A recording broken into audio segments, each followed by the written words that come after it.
met a gypsy. You said it before, but I was been telling people he's the Justin Brayton of 2024. Like, this is our new Justin Brayton. Everyone loved Justin Brayton. He retired. We've got our new guy. So you had an amazing season. Yeah, it's funny that we talk about Justin Brayton because he's one of your boys. One of my biggest mentors, one of my closest mentors, even since before my professional career, actually. Pretty much as soon as I started taking racing seriously and moved down to Club MX, he was on JGR at the time, JGR Yamaha, and he saw a sticker on my front fender that was like, it said Yankton Motorsports, and it was, he was like, he knew that was close to, he's like, Yankton Motorsports. I'm like, yeah, I'm from Iowa, and I was just some kid, just riding and stuff, and he was like, really? And he's like, me too, and I'm like, I know, like, I know who you are, obviously, and then a couple mountain bike, we did a mountain bike race in Charlotte. A bunch of the club guys came to it, and he was one of like the top expert guys. And I just raced a sport class, and I ended up, I think, throwing up on my bike twice, and like I was, just almost died on it. And he was like, "Man, I like this guy," and that was kind of where our relationship started and our friendship started. And he's been, I mean, he'd be one of the top 2 or 3 biggest mentors in my career and just in my life in general. Since then, and so. It feels good to be compared to him, but yeah, that like what you had said, it was this year I kind of let my personality out a little bit more. Yeah.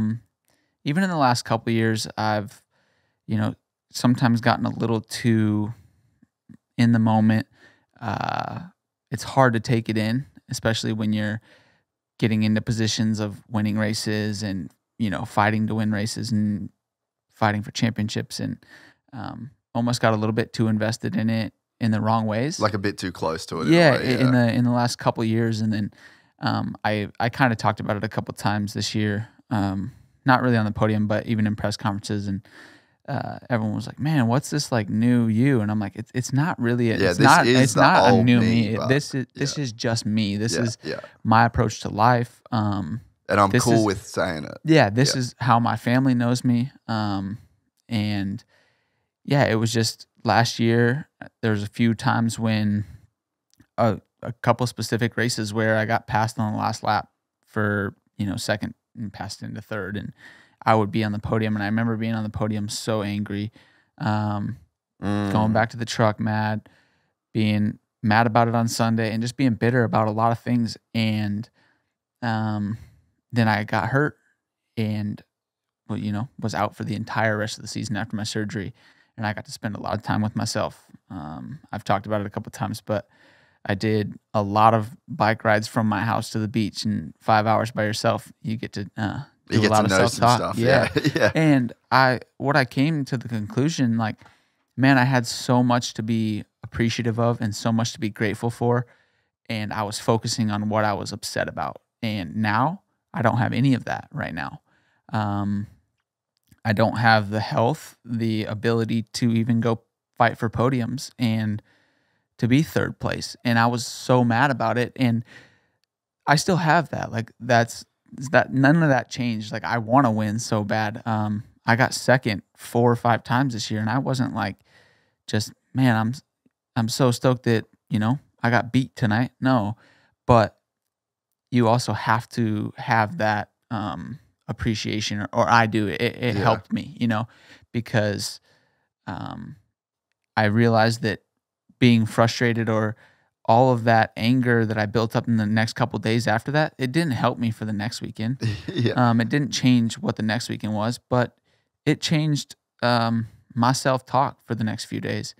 It changes like the way, there's like a ripple effect that, because there's your wife, and there's your truck driver, and there's your mechanic, and like they all have feelings. Exactly. And any feelings and negativity or like prickliness or any of that, it then like is transferred to the next person and then transferred to the next. Like, there is a crazy ripple effect of those feelings, and it's not like those feelings that you were having were going to help you next week. Like, you were going to get up and ride the same amount. You were going to go to the program was the same, but it's like the way that you move through life and affect the people around. Like, the whole, like, your vibe attracts your tribe sounds very hippie, but it's like very true, you know, like it definitely rubs off. Totally. And one of the things that I have really prided myself on is that no matter how I feel about the races, how I feel that I'm doing, if I feel that I'm performing or if I feel that I'm underperforming and I'm very unhappy with how that's going,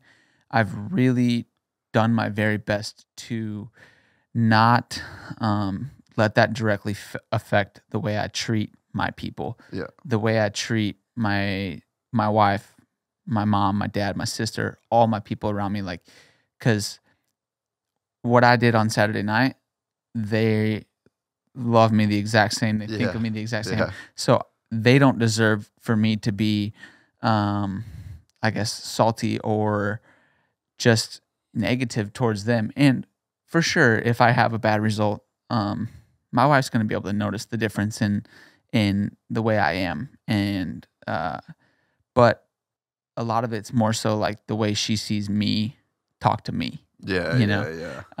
But yeah, that was just kind of something that I never really had an aha moment, but I know that I don't have a whole lot of years of doing this, and no one does. Like, if you think of life in general, this is such a small portion of it, and what I get to do, what I've worked so hard for so many years to do and to put myself in the position to be able to do, I need to enjoy this too, you know?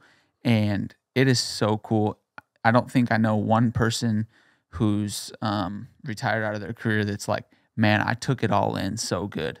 No one. Yeah. And I'm not even going to feel that way. I wish it went by quicker. Yeah. I'm not going to feel that way either. But I want to do my very best to be able to take it all in as much as I can, because like these really are the days of my life. And I really had fun.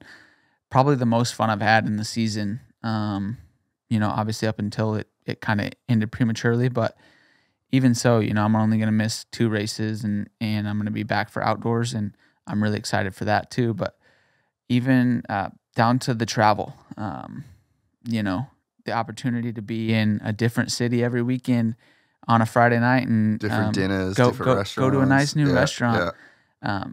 My wife, Maddie, and I were talking about it on the plane one of the days, and it's like, man, how many people in their mid-20s get to, for starters, bring their spouse with them to their job, and which is something that's I grew up doing and waiting to get off school to go do.